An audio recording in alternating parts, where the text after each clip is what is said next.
اللہ رب العالمین والصلاة والسلام علی سید الانبیاء والمرسلین اما بعد فاعوذ باللہ من الشیطان الرجیم بسم اللہ الرحمن الرحیم۔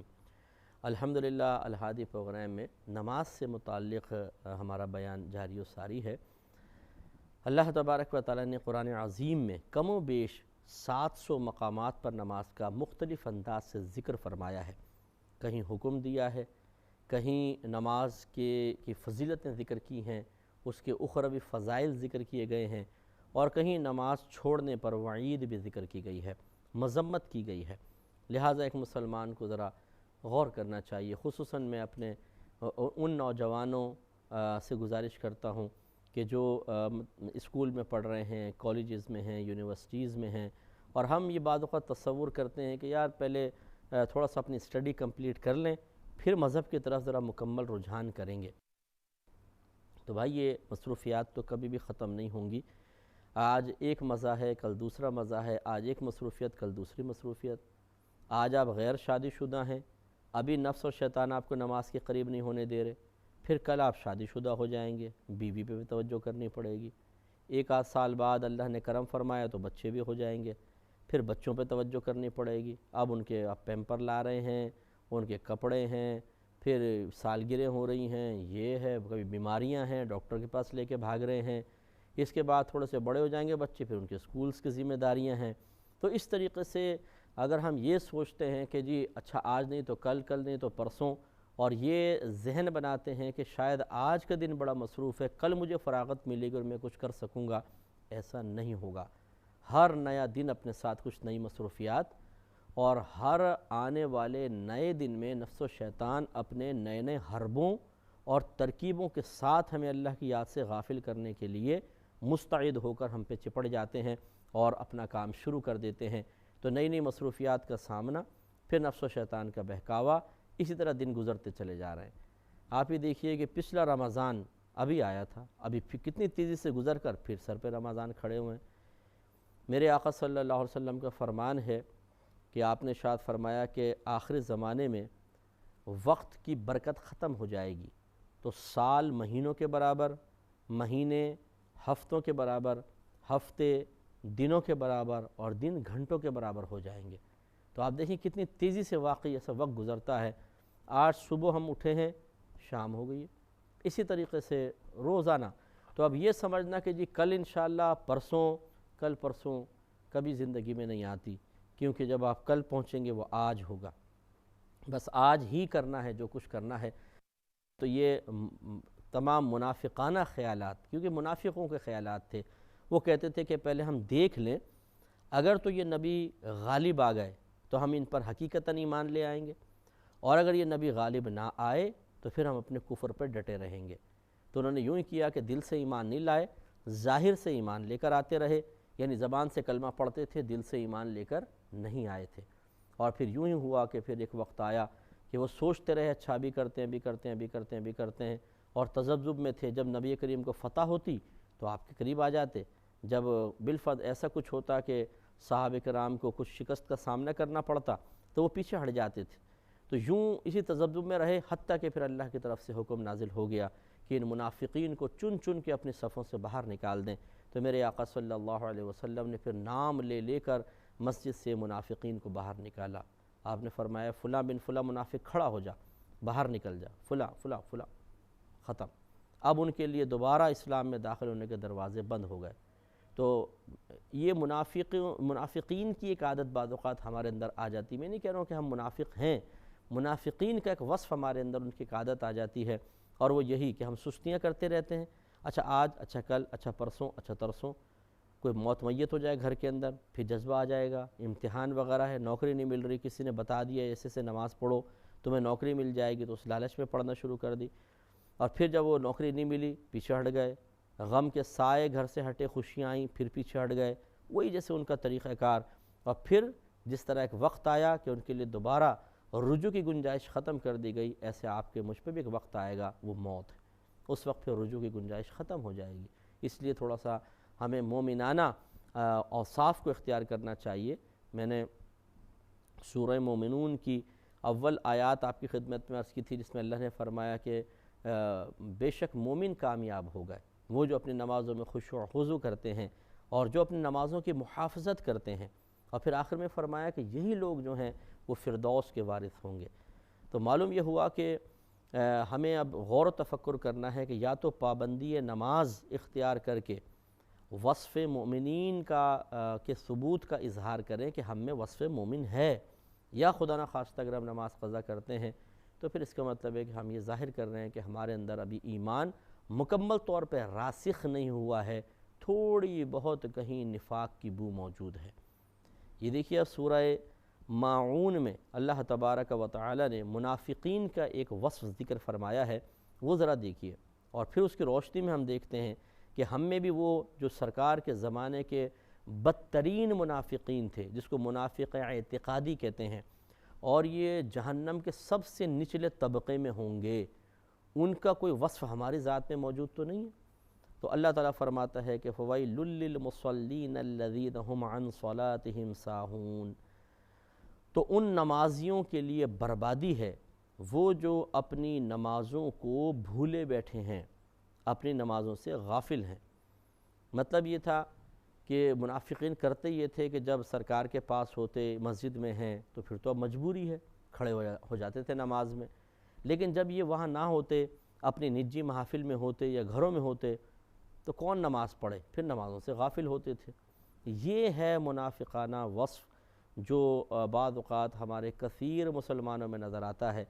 کہ وہ آفس میں ہوں، کسی اور جگہ پر ہوں جہاں یہ امید ہے کہ نماز کی پابندی کریں گے تو کوئی کہے گا یار بڑا یار دیکھو نمازی آدمی ہے، تو وہاں پابندی کر لیتے ہیں، اور جب بے تکلف دوستوں کے درمیان ہیں، کہیں پکنک پوائنٹ پر گئے ہوئے ہیں، گھر کے اندر بیٹھے ہوئے ہیں جہاں سب گھر والے جانتے ہیں ہے ہی بے نمازی، وہاں کوئی پرواہ نہیں ہے۔ تو اب تھوڑا سا وہ لوگ غور کر لیں، توجہ فرمائیے گا، وہ لوگ غور کریں جو ان منافقین سے بھی بدتر حالت میں ہیں، اس اعتبار سے کہ وہ منافق کم از کم یہ تو کرتے تھے کہ سرکار کے سامنے ہے تو نماز میں کھڑے ہو گئے، اور اتنی وہ حیا شرم یا خوف کہہ لیں کچھ بھی تھا، اور جب تنہا ہوتے تھے، بے تکلف اپنے دوستوں میں ہوتے تھے، منافقین کے ساتھ ہوتے تھے، نماز قضا کرتے تھے۔ لیکن اب وہ مسلمان بھائی بہن ذرا غور کریں کہ جو کسی بھی حالت میں نماز پڑھنے کے لیے تیار نہیں ہیں، انہیں نہ لوگوں کی پرواہ ہے، نہ اللہ تعالیٰ اور اس کے رسول کریم صلی اللہ علیہ وسلم کی پرواہ ہے۔ لوگ ان کے سامنے نماز پڑھنے جا رہے ہیں، کہتے ہیں یار میں تو نہیں پڑھتا ہوں، وہ بیٹھے ہوئے ہیں آرام سے، شادی بیاہ میں بیٹھے ہیں، کچھ لوگ ان کے سامنے شادی بیاہ میں بیٹھے ہونے کے باوجود نماز پڑھنے جا رہے ہیں، وہ بیٹھے ہوئے ہیں۔ حتیٰ کہ یہ ایسے لوگ ہوتے ہیں جو موت میت میں شریک ہوتے ہیں، جنازہ سامنے پڑا ہے، گھر میں رونا پیٹنا مچا ہوا ہے، اس وقت بھی نماز کے لیے نہیں اٹھیں گے۔ ان کو اتنی شرم نہیں آتی ہے کہ آج یہ مردہ پڑا ہوا ہے، اس مردے کو زندہ کر کے ذرا پوچھ لو، اگر ممکن ہوتا کہ بتاؤ نماز کی تمہارے نزدیک کیا اہمیت ہے، تو میں کہتا کہ آپ یقین کریں کہ میرے آقا صلی اللہ علیہ وسلم نے ارشاد فرمایا جب مردے کو دفنایا جاتا ہے تو وہ اللہ کی بارگاہ میں تمنا کرتا ہے کہ یا رب کریم تو مجھے ایک مرتبہ دنیا میں بھیج دے، پھر میں صرف ایک مرتبہ سبحان اللہ کہہ لوں، اس کے بعد چاہے دوبارہ مجھے موت دے دینا۔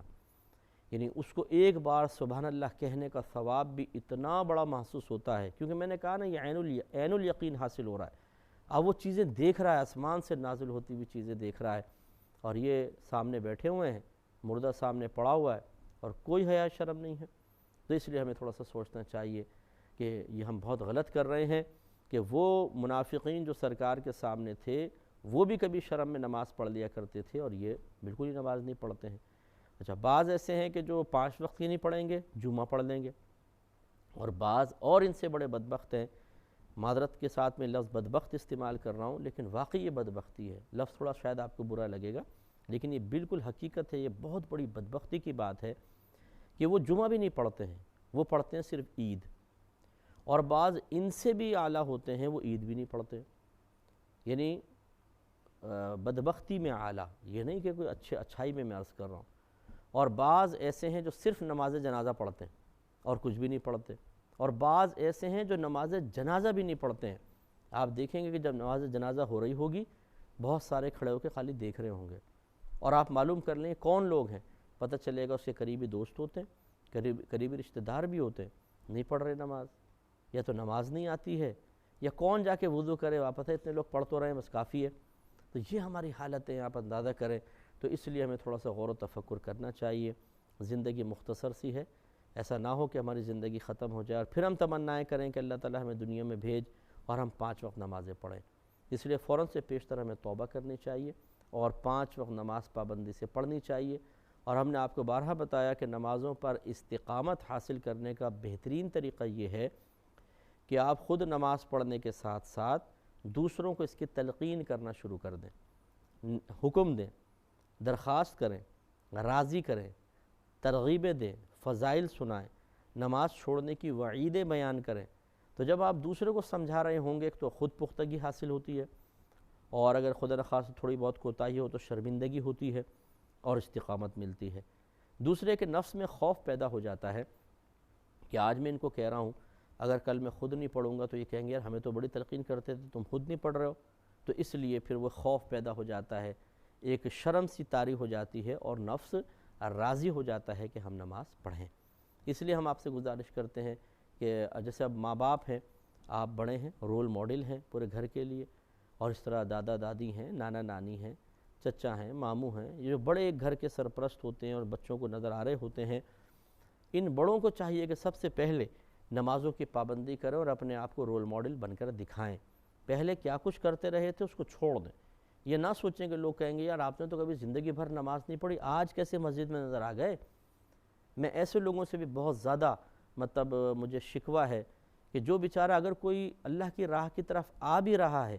تو یہ نکمے لوگ اس کے اوپر طنز کر کے، اس کے قلب میں شرمندگی پیدا کر کے اس کو بھگاتے ہیں. تو یہ جیسے میں نے عرض کیا کہ اس کو دیکھیں گے مسجد میں سارے، ارے تم کہاں سے آ گئے بھائی، آج کہاں سے دن نکل آیا، تم کہاں سے پہنچ گئے مسجد کے اندر. معاذ اللہ ثم معاذ اللہ یوں تک کہہ دیتے ہیں اوہو آج تو کافر بھی مسلمان ہو گیا. لا حول ولا قوت الا باللہ. اگر آپ کو نماز کی توفیق ہے تو یہ آپ کا کوئی کمال نہیں ہے، یہ اللہ کا کرم ہے جس کو توفیق عطا فرما دے. تو اس طریقے سے کسی گناہگار کو شرمندہ کرنا، اور اگر یہ لوگ عادت جانتے ہوں کہ فلاں کے پاس جاؤں گا، سامنے پہنچوں گا تو وہ یوں ہی کہے گا، اور اس خوف کی وجہ سے وہ مسجد کے اندر نہ آئے، نوجوان نماز پڑھنے کے لیے نہ آئے، تو پھر یاد رکھیں کہ آپ کے لیے گناہ جاریہ ہے. اپنے آپ کو اتنا گندا اور اتنا زبان کا تیز نہ بنائیں کہ آپ کی وجہ سے لوگ نیکیاں چھوڑنا شروع کر دیں اور نیک بننے میں خوفزدہ ہوں اور خوف محسوس کریں کہ نہیں یار فلاں طنز کرے گا. تو یہ بعضوں کی عادت ہوتی ہے طنز کی بغیر رہتے ہی نہیں ہیں. ان کو اتنی گندی فطرت ہو چکی ہوتی ہے کہ جب تک 1-2 تیر نہیں مار لیں گے طنز کے تب تک خاموش نہیں ہوں گے. ایسے لوگوں کو ابھی پتہ نہیں ہے کہ ہمارے زبان سے نکلنے والے چند جملے کس طریقے سے میدان محشر میں ہمیں ذلیل اور شرمندہ کریں گے. لیکن نہیں، بس یہی ہے اس کا شروع. تو یہ غلط بات ہے، اس طرح نہیں کرنا چاہیے. آپ کو اگر کوئی ایسا بے نمازی لڑکا، کوئی بے نمازی شخص جو پہلے بالکل نماز نہیں پڑھتا تھا، اب اگر مسجد میں نظر آئے تو ہمیں اس کی حوصلہ افزائی کرنی چاہیے. اسے کہیں کہ مجھے آپ کو یہاں دیکھ کے بہت بہت بہت خوشی ہوئی، اور ہونی بھی چاہیے. اور واقعی آپ سچ کہیں، جتنے آپ کے دل میں خوشی ہے کہ مجھے بہت خوشی ہوئی ہے، اسے سینے سے لگائیں،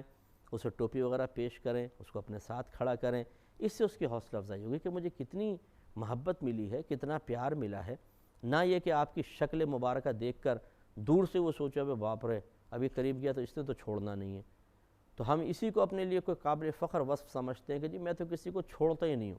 جو میرا سامنے آتا ہے نا 2 منٹ میں کل کر دیتا ہوں. یا آپ اپنے آپ کو کل کر رہے ہیں، دوسرے کو کل نہیں کر رہے ہیں، ایسا ہرگز نہیں کرنا چاہیے. تو بڑوں کو رول ماڈل بننا چاہیے، یہ بہت ضروری ہے. ایسے ہی اسکول میں، کالجز میں، یونیورسٹیز میں اگر آپ پہلے نماز نہیں پڑھتے تھے، حالانکہ نماز کی جگہ بھی موجود ہے، نماز کا کوئی وقفہ وغیرہ بھی ہوتا ہے، آپ آسانی سے نماز پڑھ سکتے ہیں. اور اب آپ پڑھنا چاہتے ہیں تو اسکولز وغیرہ میں، کالجز میں زیادہ ایک دوسرے کے ساتھ ذرا فری ہوتے ہیں اور اس قسم کے معاملات زیادہ پائے جاتے ہیں کہ اسٹوڈنٹس جو ہوتے ہیں، جو آپ کے کلاس فیلوز ہیں، وہ زیادہ مذاق کریں گے، مذاق اڑائیں گے. یار تم کہاں سے مولوی بن گئے بھائی، پہلے تو نماز نہیں پڑھتا تھا. یا آپ آئیں گے نماز پڑھ کے، بھی ہٹ جاؤ جو مولوی صاحب آ گئے، مولوی صاحب آ گئے. تو یوں اس طریقے سے مذاق کرنا یہ بہت زیادہ اسٹوڈنٹس میں ہوتا ہے. تو جو ہمت کرنا چاہے وہ ہمت کرے اور ان چیزوں کی پرواہ نہ کرے، بلکہ یوں سمجھیے کہ یہ ان کا مذاق اڑانا تو آپ کے استقامت کے لیے بہت بڑی نعمت ہے. میں نعمت اس کو اس لیے کہہ رہا ہوں کہ جب یہ آپ کا مذاق اڑائیں گے آپ کے نماز پڑھنے کے اوپر، تو پھر آپ کا نفس اب ڈرے گا کہ یار اب اگر میں نے نماز چھوڑی تو یہ اور زیادہ مذاق کریں گے، اور زیادہ مجھ پہ طنز کریں گے، اس لیے پھر انسان کو استقامت مل جاتی ہے۔ لیکن اس خوف کی وجہ سے آپ نماز پہ استقامت حاصل نہ کریں کہ پھر یہ بعد میں کیا کہیں گے، وہ اللہ کے لیے ہونی چاہیے۔ لیکن ہے ضرور یہ کہ جب کوئی اس طریقے سے کرتا ہے تو ایک انسان کے دل میں خوف پیدا ہو جاتا ہے۔ میں جب پڑھ رہا تھا کالج میں تو ہم یہ دین کی طرف مائل ہوئے، اور جب میں نے نمازیں شروع کی تو اسی طریقے کا معاملہ سامنے آتا ہے کہ جب انسان داڑھی پوری داڑھی تو میری پہلی الحمدللہ شروع سے میں نے رکھی ہے، یہ ویسی خاموش طبع ہو جانا انسان کا، برائیوں سے دور ہو جانا، کھیل کود سے تھوڑی سی کنارہ کشی اختیار کرنا، نمازوں پہ استقامت، تو پہلے تو کسی کو یقین ہی نہیں آتا کہ یہ ایسا ہو سکتا ہے، تو وہ یہ سوچتے ہیں کہ 2 دن کا شوق ہے، تیسرے دن واپس آئے گا، اور پھر وہ اسی طرح ہنسی مذاق کرنا، کھینچنے کی کوشش کرنا کہ دوبارہ اس دنیا میں داخل ہو جاؤ۔ لیکن جب انسان تھوڑا استقامت پذیر ہو جاتا ہے تو سب خاموش ہو جاتے ہیں۔ تو ایسے ہی ہوتا ہے کہ دل میں جب انسان کرتا ہے تو پہلے وہ سوچتا ہے یار پتہ نہیں استقامت ملے گی کہ نہیں ملے گی، اور ایسا نہ ہو کہ میں واپس اس طرف مائل ہوں تو پھر سارے مذاق اڑائیں گے بہت زیادہ۔ تو ان خوفوں کو اپنے دل میں جگہ نہ دیں، بلکہ یہی سوچئے کہ جب میں شروع کروں گا اور یہ اس بات کے انتظار میں ہوں گے کہ کب یہ چھوڑ کر آتا ہے اور پھر ہم اس پہ طنز کریں کہ اب آئے نا واپس دوبارہ، تو پھر اس سے استقامت مل جائے گی اور پکا ہو جائے گا انسان۔ تو اس لیے کوئی پرواہ نہ کریں، آپ نماز کا آغاز کریں، اپنے گھر پہ نماز پڑھیں۔ اسی طرح آپ کسی کے ہاں مہمان بن کر جاتے ہیں، اب یہ ہمارے ہاں بڑے مسئلے ہوتے ہیں، جیسے اب خواتین ہیں، یہ خوب میک اپ کر کے اپنے آپ کو آئینے میں دیکھ کے 2 گھنٹے 1.5 گھنٹے میں تو تیار ہوئی ہیں، اب یہ پہنچ گئیں دوسرے کے گھر میں، خصوصاً شادی بیاہ کے گھر میں، کپڑے بھی بڑے خوبصورت سے پہنے ہوئے ہیں، اب آ گیا نماز کا وقت، اب انہیں پتہ ہے کہ نماز قضا ہو رہی ہے، لیکن جی یہ میک اپ خراب ہو جائے گا، اور یہ لباس وضو کروں گی تو لباس گیلا ہو جائے گا، تو نماز قضا ہو جائے میک اپ خراب نہ ہو۔ یاد رکھیے کہ اس میک اپ سے جو آپ نے مصنوعی حسن حاصل کیا ہے، یہ ابھی تھوڑا سا گرمی بھی ہو جائے نا تو یہ میک اپ تھوڑا سا بہے گا، تو خود بخود اندر سے کچھ اور نکل آئے گا، تو لوگ ویسے ہی آپ کو لائک نہیں کریں گے، برا نہیں مانیے گا۔ اصل جو ہے روحانی جو انسان کے چہرے پہ نور ہے وہ عبادات سے آتا ہے، میک اپ سے نہیں۔ اور اگر ہماری بہنیں سمجھیں تو نمازیں وغیرہ پڑھیں، اس سے چہرے پہ نور آئے گا، اور ان کو بہت کم میک اپ کرنے کی ضرورت پڑے گی، اور ایسی نورانیت کہیں نظر بھی نہیں آئے گی۔ تو ایسے جگہ پر جائیں تو ہم بہنوں کو ہمت کرنی چاہیے، اپنے ساتھ ایک لباس لے کر جائیں، تھوڑی دیر بدلیں، نماز پڑھیں، پھر اپنا دوسرا پہن لیں، تو اللہ کے لیے تھوڑی دیر کے لیے میک اپ دھل بھی گیا تو کیا مسئلہ، یا باوضو جائیں تاکہ نماز پڑھیں اور پھر اپنے اللہ تعالیٰ کو راضی کریں۔ اللہ تعالیٰ سے دعا ہے کہ رب کریم ہم سب کو ان باتوں کو سمجھنے، ان پہ عمل پیرا ہونے کی توفیق عطا فرمائے، آمین۔ وآخر دعوانا ان الحمد للہ رب